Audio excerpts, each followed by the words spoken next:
We're here with Eric Almirola, driver of the number 43 Smithfield car. So, NASCAR is a very intense sport. It never seems like you ever get a break. So, when you do get those breaks, what do you like to do to like wind down and just relax? Well, actually, you're looking at it. I carry a bike with me on the road, and I really enjoy cycling. It's a good way for me to get out and exercise and kind of take my mind off of racing and just all the pressures that come with that. And I can just get out on the road and cruise around and sort of take life in. And it's a good way for me to relax. I enjoy going to the beach, as I think most people do. So I enjoy going to the beach and kicking back and relaxing there. And in the wintertime, I enjoy snow skiing. So between those three things, snow skiing, cycling, and going to the beach, I pretty much got it covered. And that's where you can find me if I got a chance to relax. How did your passion for biking start? Just some crew guys and some buddies of mine that I knew had mountain bikes, and so I started mountain biking with them, and then mountain biking kind of led to road biking occasionally, and then I really started enjoying road biking, and so now I do both. I road bike and mountain bike and really enjoy it. So, where's been your favorite place to go mountain biking and road biking? Well, I mountain bike mostly at home, and then I road bike at home as well, but I road bike on the road a lot too.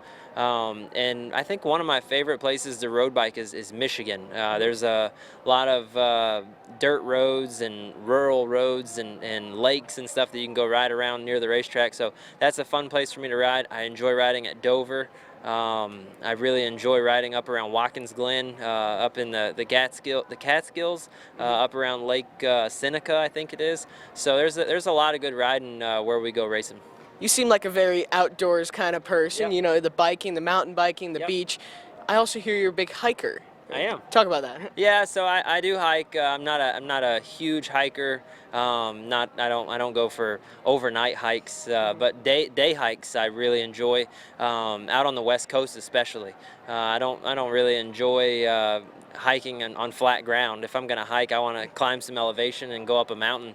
And so that's something I really enjoy when I go out west to Phoenix and California and Vegas. There's some really good places to go hiking out there. So, but only day hikes. I'm not about staying overnight in the wilderness.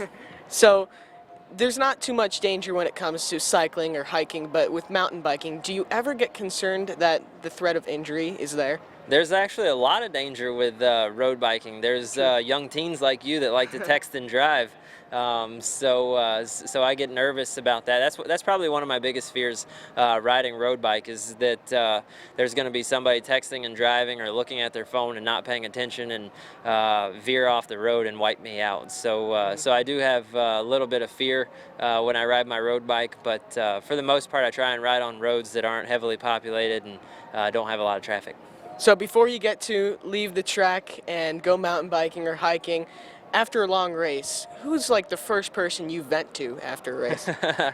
Probably my wife and kids, because we're getting in the rental car to go to the airport to fly home. So usually they take the brunt of it. And my son Alex is old enough now. He's almost 4, and he lets me know. He gives me a play-by-play of the entire race because he watches avidly. So he usually reminds me of a wreck that I was in or something that went wrong during the race, and he'll let me know that I didn't win, so-and-so, somebody else who won.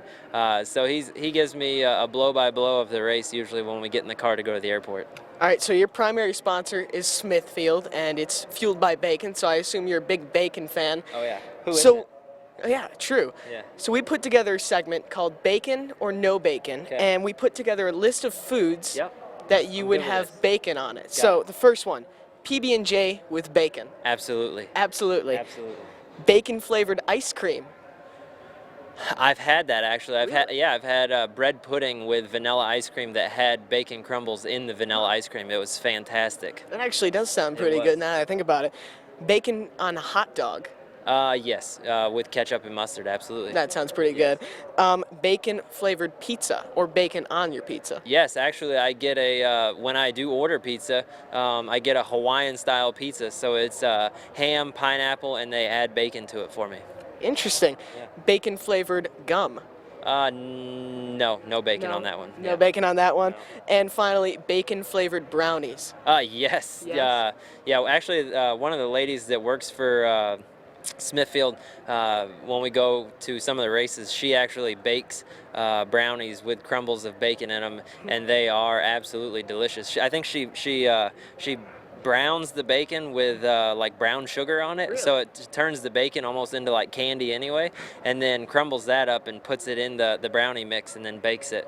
It is fabulous. So yeah, pretty much everything you've asked is bacon except gum. When I chew gum, I want to have a fresh mouth and something a little zesty. Yeah. So I don't think bacon would go with that. But everything else, bacon's a go. Yeah, for the most part, I think anything will work with bacon. Absolutely. And hopefully we'll see that bacon car in Victory Lane soon. I hope you're right. Thank you, Eric, for taking the time. For more videos from the Checkered Flag Crew, make sure to check out checkeredflagcrew.com.